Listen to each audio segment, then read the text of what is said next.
Have you ever felt like you're not good enough? Like there's a crack in you that you just can't fix? Maybe it's a mistake from your past, a weakness you can't seem to overcome, or just a nagging feeling that you don't quite measure up. We all have these moments, these feelings of inadequacy. We look at others and see their polished, perfect lives. And then we look at ourselves and see all the leaks and imperfections. It's a heavy burden to carry, this feeling of being flawed. I want to share a story with you. A simple story, but one that completely changed how I see my own cracks. It's about an old woman who lived in a small village. Every single day, she would walk a long path to a well to fetch water. She carried the water back to her home in 2 large clay pots, each hanging on the ends of a wooden pole she balanced across her shoulders. Now, one of these pots was perfect. It was most steady and held every drop of water from the well all the way back to her house. But the other pot, well, the other pot had a long crack running down its side. By the time the old woman reached her home, this cracked pot would be only half full. The rest of the water had leaked out, drop by drop, along the dusty path. This went on for 2 years. Every day, the woman would arrive home with 1.5 pots of water. The perfect pot was incredibly proud of its accomplishment. It fulfilled its purpose flawlessly, delivering a full portion of water every single time. It felt superior, strong, and useful. But the poor cracked pot was deeply ashamed. It was miserable. It knew it was failing at the one job it was made for. It saw the puddle of wasted water it left behind and felt like a complete failure. The guilt ate away at it day after day. It saw itself as a burden, a flaw in the old woman's daily routine. It wished it could be whole. Like the other pot, it yearned to be perfect. Finally, after 2 long years of feeling this bitter shame, the cracked pot couldn't take it anymore. One day, as the old woman was filling it at the well, it spoke to her. Its voice was full of sorrow. "I am so ashamed of myself," it whispered. "I want to apologize to you." The old woman was surprised. "Why?" she asked kindly. "What are you ashamed of?" "Because of this crack in my side," the pot replied. "I leak water all the way back to your house. You do all this work, walking all this way, and because of my flaw, you only get half the reward for your efforts. I am useless."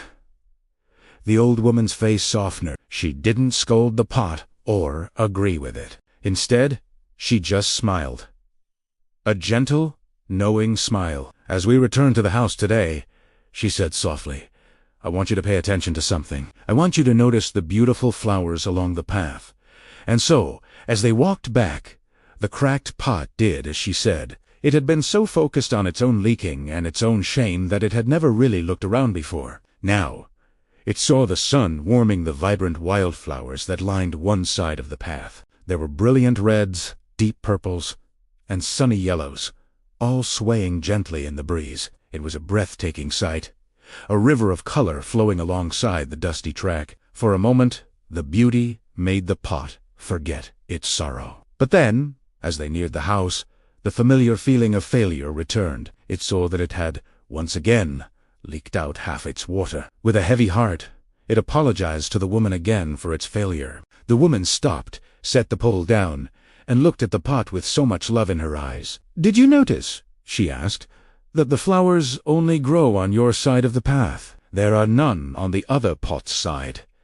The cracked pot was confused. It looked back down the path and realized she was right. One side was a paradise of flowers, and the other was just dust and dirt. The woman continued, her voice full of warmth. "That's because I have always known about your flaw. I knew about your crack from the very beginning. And so, I took advantage of it. I planted flower seeds on your side of the path, and every day, as we walk back from the well, you have been watering them for me." She paused, letting her words sink in. "For 2 years, I have been able to pick these beautiful flowers to decorate my home. Old women said without you being just the way you are, there would be no beauty to bring into my house." Think about that. The very thing the pot saw as its greatest weakness, its source of shame, was actually the source of all that beauty. Its flaw was its purpose. The leak wasn't a mistake. It was an opportunity. The imperfection was what allowed something new and wonderful to grow. How many of us feel like that cracked pot? We focus so intensely on our perceived flaws, our mistakes, our shortcomings. We compare ourselves to the perfect pots around us, to people who seem to have it all together, who never seem to leak, who always deliver a full measure. We tell ourselves we're not smart enough, not talented enough, not disciplined enough. We carry this shame with us, letting it define who we are. But this story teaches us a powerful lesson. Our cracks are where the light gets in. Our imperfections are what make us unique. They are what make us human. What if we stopped seeing our flaws as failures and started seeing them as opportunities? What if that thing you're most ashamed of is actually your greatest gift? Maybe your sensitivity, which you see as a weakness, allows you to connect with people on a deeper level. Maybe your past struggles, which you wish you could erase, give you the empathy to help others through their own hard times. Maybe your unusual way of thinking, which makes you feel like an outsider, is exactly what the world needs to solve a problem no one else can see. The world doesn't need more perfect pots. A world full of perfect pots would be efficient. Yes, but it would be a world without wildflowers along the path. It would be a world without unexpected beauty, without the compassion that comes from shared struggle, without the creativity that's born from seeing things differently. Your cracks are not accidents. They are part of your design. They are the channels through which you water the world in your own unique way. The challenge for us is to be like the old woman, to see the potential in our imperfections and to plant seeds there. To embrace who we are, cracks and all, and trust that our flaws have a purpose we might not even understand yet. So the next time you feel that familiar sting of shame, the next time you feel like you're leaking and failing, I want you to remember this story. Look down at your side of the path. Are there flowers growing there that you haven't noticed? What are you watering without even realizing it? Stop apologizing for your cracks. Start looking for the flowers. You are not broken. You are a vessel for beauty in a world that desperately needs it. Your purpose is not in being perfect. It's in being you. Thank you so much for spending this time with me today. If this story resonated with you, please consider liking this video and subscribing to the channel. I'd love to hear in the comments what flowers you might be watering. Let's create a community that celebrates our beautiful imperfections. See you in the next one.